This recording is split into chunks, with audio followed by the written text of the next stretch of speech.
Okay, I'm back. We're going to make a pattern first. This is for the Girl Scouts that are trying to earn that sewing badge. So parents, you're going to have to help make this pattern. I'm actually going to cut a 5 by 5. So put my paper in here. I'm going to do a 5 by 5 square.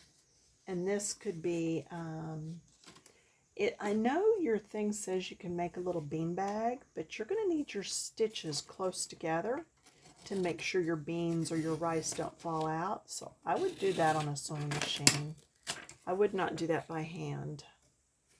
But here's our 5. Let's do a 4 by 5.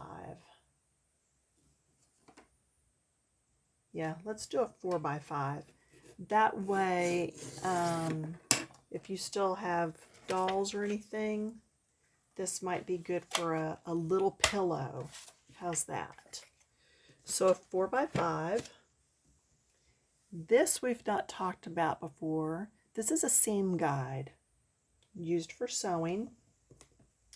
If you look here, it says 5/8 inch. So from there to the end measures 5/8 of an inch, or from here to this edge. That's how wide you would normally sew from the edge. So I'm going to take this and I'm going to mark 5/8 inch. Okay, now it's not as important that I mark on here, but I want to show you because this is what a normal pattern would look like. It's just we're not buying a pattern, we're going to make one. So I'm marking the 5/8 inch all the way around, and then I'm going to show you what it looks like. Don't forget, you can watch this video all the way through and then come back and follow along and pause anytime you need to. Can you use a regular ruler? Yes, you may. Just use a piece of masking tape or colored tape to mark where that 5/8 measurement is, because it's going to make it a whole lot easier for you to mark that all the way around without having to stop and count how many eighths each time. And parents, I don't think it says that the kids have to be able to figure out where a 5/8 inch is. So this might be something that you could actually help them with. So when you get a pattern, it looks like that. We're going to call this pillow. And then we're going to put cut 2. So when you get a pattern, it's going to look something like that. Yeah, it's in reverse. Sorry about that. Okay? So you get your fabric. You take your pattern. Now, you're going to lay your fabric right sides together. Okay? Put the nice sides together. The back goes on the outside. That way, when you're finished and you turn this, you're going to have your right sides on the outside. Just trust me, you need to do it this way. We're going to pin our pattern down. Again, the littles may need help with this, Mom and Dad. For some of you, you're learning along with your kids. You know what? That's great. Okay, so I've got it pinned. Use as many pins as you need. Make sure you have your sewing scissors. And we're going to cut the pattern out. We're cutting on the line.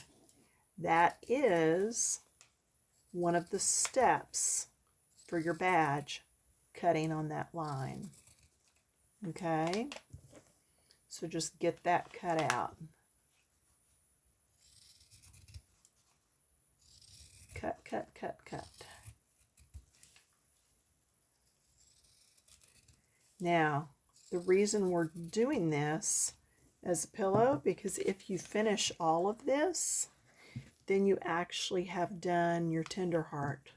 Okay? So, we've done that. Take the pins out. You should have two pieces here, right sides together. Let's take this off. We've got to measure our 5/8 inch seam here. Remember that pencil we had earlier? The chalk pencil? So now I want you to mark 5/8. Use a ruler.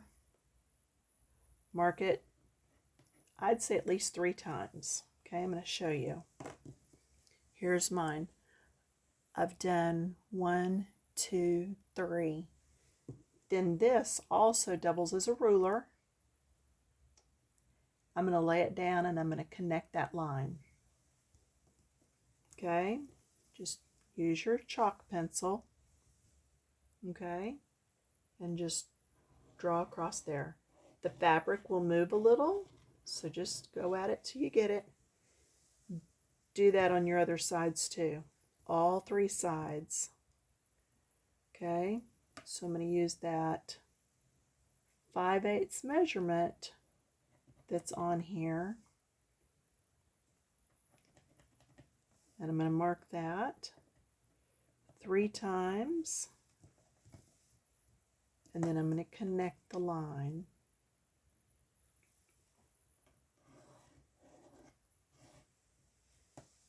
It's the thing about sewing, if you're right-handed or left-handed, it's still all the same steps.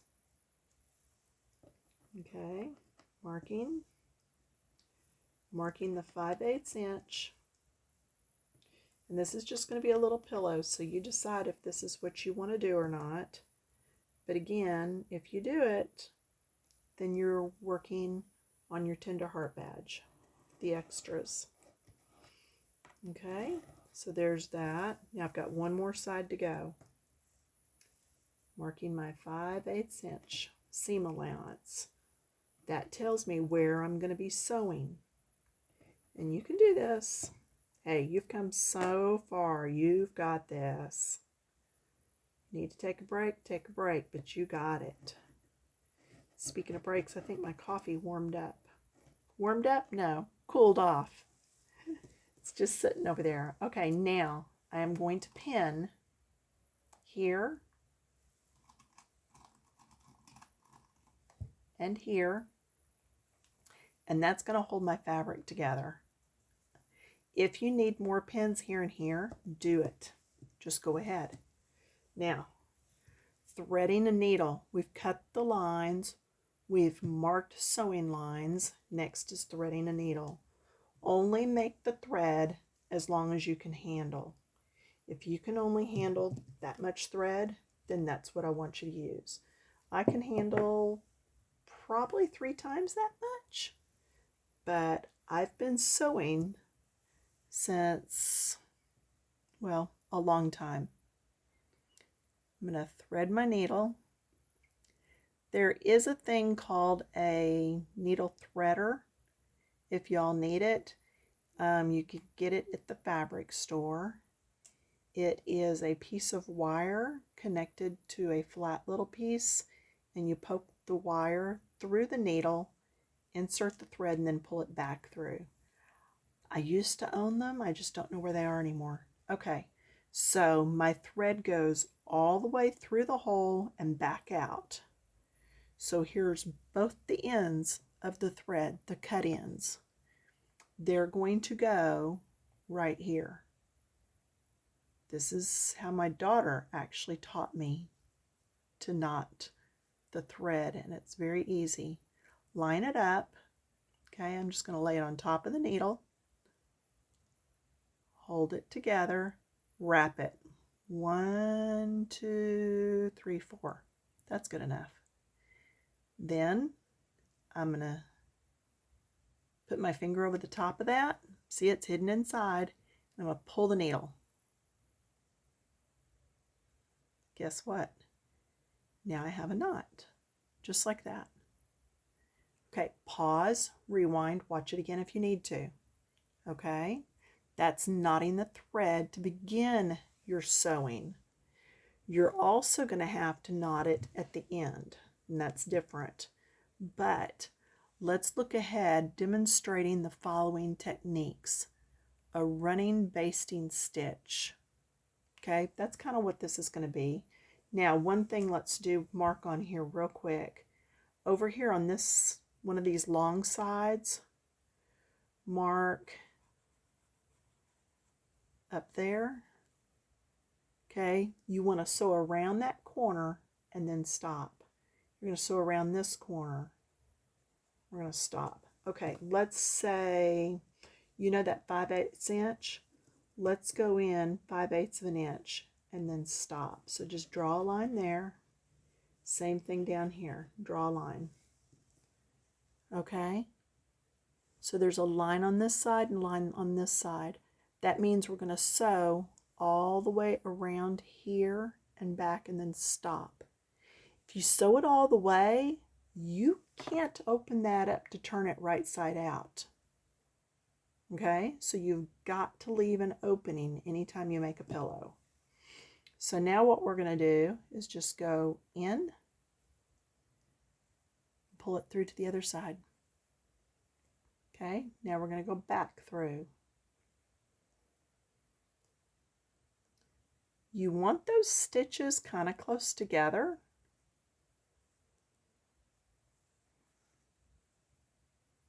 Okay, see here? In and out, in and out. That was just the tail that got pulled in there. That's okay. I can pull that tail back out. No big deal. In and out, in and out.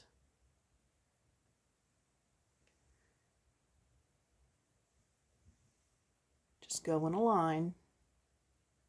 Stay on that line. Going in and out. And then poke it down in.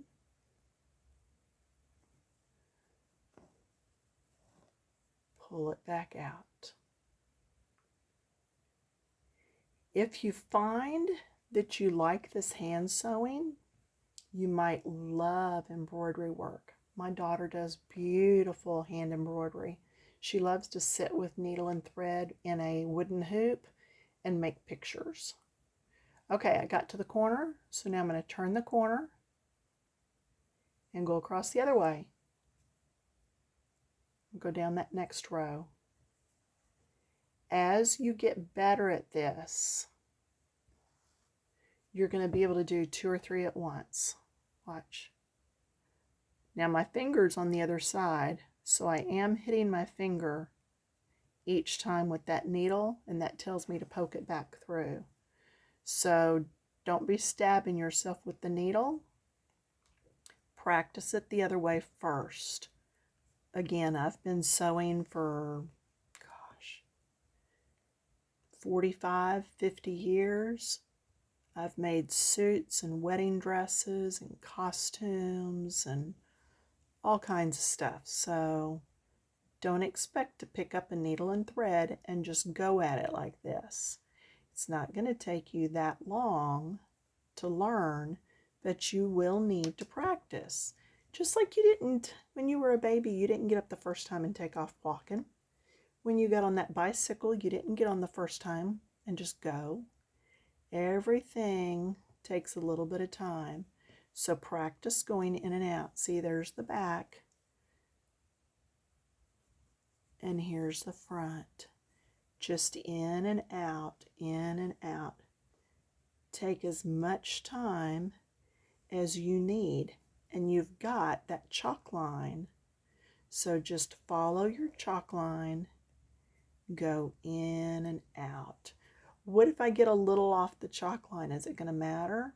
It depends on what you're making. Yeah, seriously. If you're just making like this little pillow that's for play, probably not. If you're actually sewing a pair of shorts or something, ooh, yeah, it might make a difference. You don't want to pucker down the side of your shorts or on the hem. Okay, now I'm just doing my in and out, in and out. When I get to that corner, I'm going to turn it.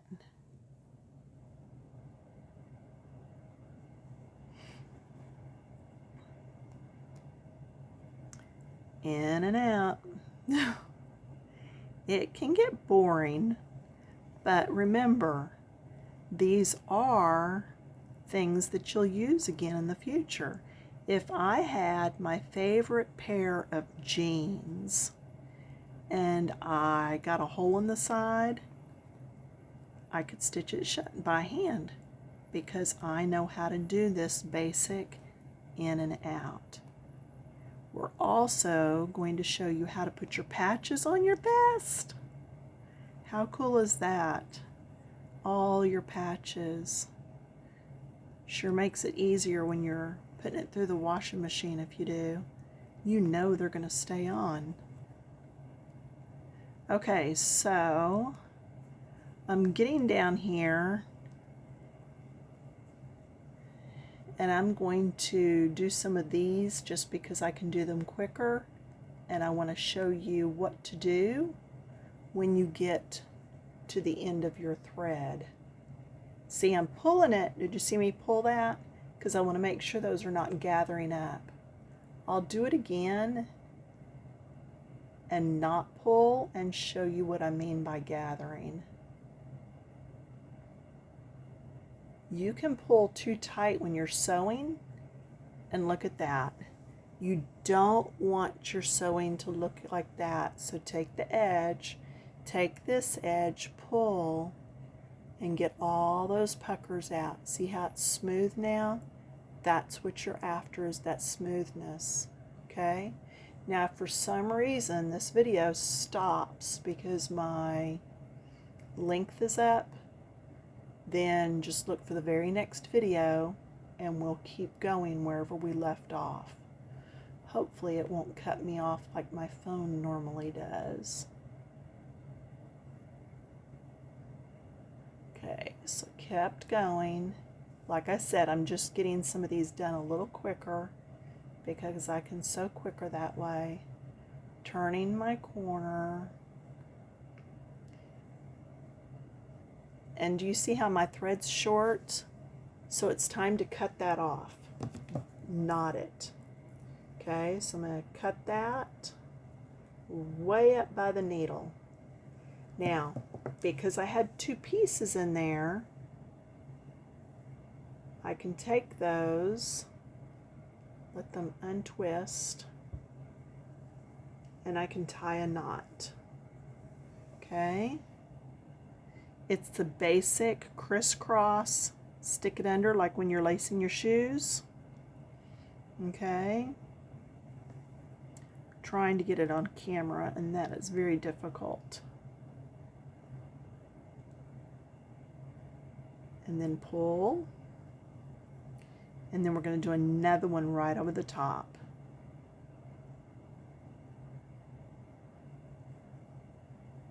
And pull. Let me show you again. We're going to crisscross them and then stuff it through the middle. Parents, you probably know how to do this. It's the old school where we used to tie the very first step of tying a shoe. And you're going to do that 2, 3, 4 times. Okay? And then just cut off the extra.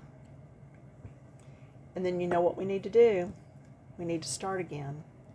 So get another length. And I'm going to get a longer length this time because I don't want to have to do that again. And because I know I can handle it. Also, blue fabric, don't use green thread. Use blue thread. Use something that matches. I am using a different color thread just to help it show up more so that you can kind of see what I'm doing. Okay? So remember, I'm going to pull that all the way till both my ends are down here together. I'm going to tie that in a knot. So I'm going to grab my needle. Okay, here's the thread coming out of the needle. Here's the thread going across the top of the needle. Wrap it 3 or 4 times. Hold it with your thumb. Pull. And there's your knot. You may want to sit and just practice doing these knots. Okay? So now we're going to go back in and finish sewing this all the way around to where I made that line where it was open. Now, one reason I like to make an open line, this one, remember, to tell me to stop sewing. When I'm sewing masks, there's an opening for people to put their filters. I'm going to take that pin out because I keep jabbing myself. If I don't leave a line there, I end up having to use that seam ripper and ripping some of it back out because I can't turn it. So a line is very helpful in reminding you that you have to turn your project right side out.